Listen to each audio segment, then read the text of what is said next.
Steve Jobs, pendiri Apple, berkata, "Semua orang harus belajar coding, karena coding mengajarkan cara berpikir." Orang lain dari berbagai bidang seperti Bill Gates, Mark Zuckerberg, Barack Obama, Stephen Curry, dan banyak lagi hadir untuk menekankan pentingnya pendidikan coding. Korea juga demikian.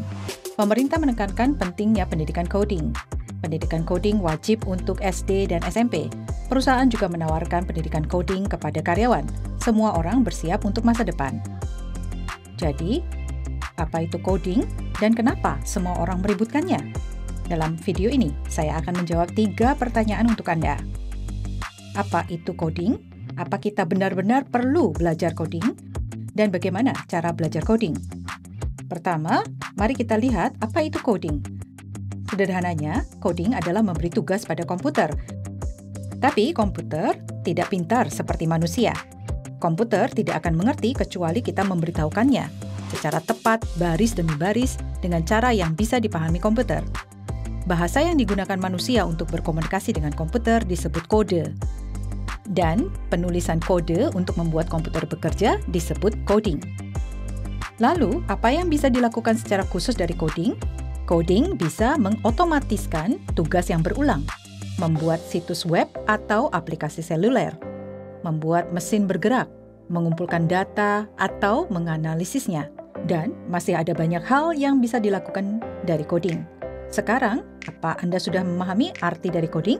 Tapi, haruskah saya belajar coding? Mungkin hal itu masih menjadi keraguan. Saya yakin sebagian dari Anda memimpikan karier di bidang coding dan beberapa dari Anda tidak demikian. Saya akan menjelaskan kasus-kasus ini secara terpisah. Mari kita bahas tentang karier yang melibatkan coding terlebih dahulu. Saat ini bisa dikatakan bahwa dunia adalah dunia perangkat lunak. Jika Anda melihat perusahaan terbesar di dunia yang Anda ketahui, semuanya adalah perusahaan perangkat lunak. Bukan itu saja. Semua perusahaan menganggap perangkat lunak dan data sangat penting sehingga mereka mengatakan perusahaan keuangan dan bahkan fashion adalah perusahaan perangkat lunak. Akhirnya, perusahaan mengalami situasi yang membutuhkan ahli perangkat lunak dan data, tapi tidak banyak orang yang cakap di bidang ini.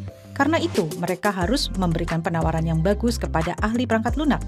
Kesimpulannya, jika Anda berbakat dalam perangkat lunak, saya harap Anda melakukan yang terbaik. Anda diberkati.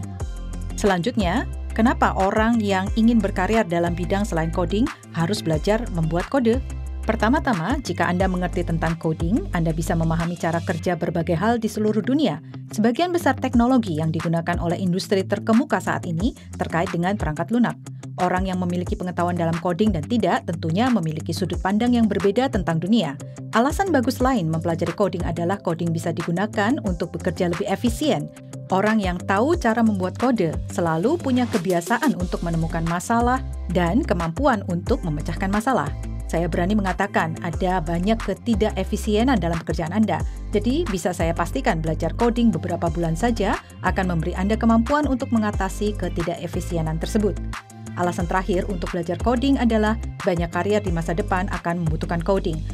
Bahkan karier yang ada saat ini akan berubah menjadi menggunakan coding atau mungkin menghilang. Bagi sebagian orang, coding mungkin bukan opsional, tetapi penting. Bagaimana menurut Anda? Tidakkah Anda ingin mencoba mempelajari coding? Lalu, bagaimana cara belajar kode? Pertama, akan saya berikan sebuah kiat. Karena kita terbiasa dengan metode pendidikan menghafal, kita cenderung berusaha menghafal semua sintaksis saat membuat kode. Tapi, sebaiknya fokuslah pada logika pemecahan masalah daripada menghafal sintaksis saat membuat kode. Jika tidak ingat, sintaksis selalu bisa dicari. Ini akan dihafalkan secara alami. Kiat lain adalah tentang memilih bahasa pemrograman pertama. Saya merekomendasikan Python. Pertama, itu bagus karena kesederhanaan sintaksis. Sintaksis sederhana berarti Anda bisa fokus pada keterampilan memecahkan masalah tanpa terikat pada sintaksis. Python juga sangat fleksibel. Python bisa digunakan di berbagai bidang seperti pengembangan web, analisis data, otomatisasi tugas, dan banyak lagi. Selain itu, Python adalah salah satu bahasa pemrograman paling populer. Jadi, Anda mempunyai keuntungan mempunyai banyak orang yang bisa membantu Anda.